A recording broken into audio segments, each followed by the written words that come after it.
생수를 상품으로 만든 것은 가장 성공한 마케팅으로 평가받고 있어요. 옛날부터 지금까지 물은 공짜로 먹을 수도 있는 것이지만 우리는 굳이, 말 그대로 굳이 돈을 주고 생수를 사 먹고 있으니까요. 우리나라와는 달리 다른 나라 사람들은 갈증이 날 때 길가의 음수대에서 수돗물을 마신다고 해요. 서양 영화만 보더라도 싱크대에서 물을 받아 먹는 장면을 볼 수 있기도 해요. 하지만 우리나라 사람들은 여전히 정수기를 설치하거나 생수를 구매하여 물을 마시고 있어요. 왜 이렇게 된 것일까요? 오늘 영상에서는 우리가 수돗물을 먹지 않게 된 이유를 알아보겠습니다.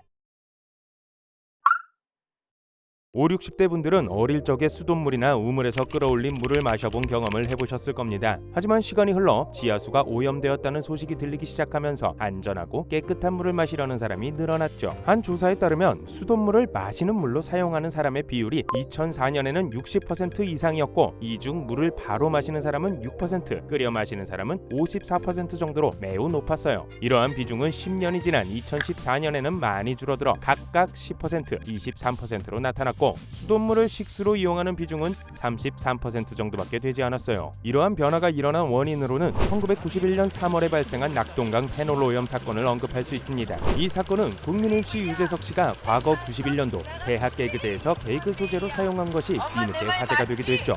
맘마 먹어라. 아, 페너였다. 하나만 더 줬다.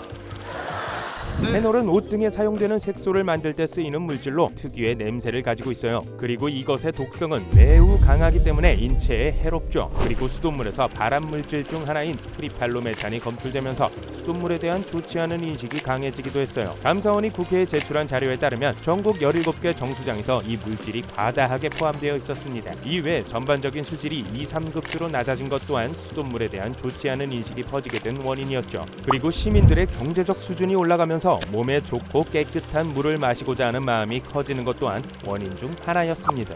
현재 우리나라는 상당히 우수한 물을 확보하고 있어요. 우리나라 수돗물은 외국에서 제시한 여러 수돗물 안전 기준을 무리 없이 통과할 정도로 세계적인 인정을 받고 있는데 수돗물 관리 기준은 세계보건기구가 권장하는 검사 항목보다 100여 개나 더 많은 250개의 항목이에요. 그리고 서울시를 비롯해 일부 지방자치단체와 한국수자원공사 등에서는 정수 과정을 거친 수돗물을 무료로 배포하기도 했어요. 현재 수돗물이 가장 오해받는 이유 중 하나는 물을 받고 보면 뿌옇게 보이기 때문인데 뿌옇게 보이는 이유는 수압이 높을 때 물속에 섞인 공기가 소용돌이 현상을 일으켜 수도꼭지를 통과하면서 매우 작은 기포가 발생되기 때문이라고 해요. 시간이 지나면 기포가 없어지고 맑은 물이 됩니다. 과거에 생긴 수돗물에 대한 오해와 걱정이 사라지려면 아직 많은 노력과 시간이 필요한 건 사실입니다. 수돗물은 안전하다 홍보를 열심히 해도 한 번씩 터지는 이슈로 인해 무용지물이 되기도 하죠. 그래도 정부와 지자체에서는 수돗물에 대한 인식을 개선하는 등의 노력을 통해 더욱 안전한 물을 공급할 수 있도록 노력할 예정이라고 합니다. 여러분은 어떤 물을 마시나요? 사실 저도 정수기를 쓰긴 합니다.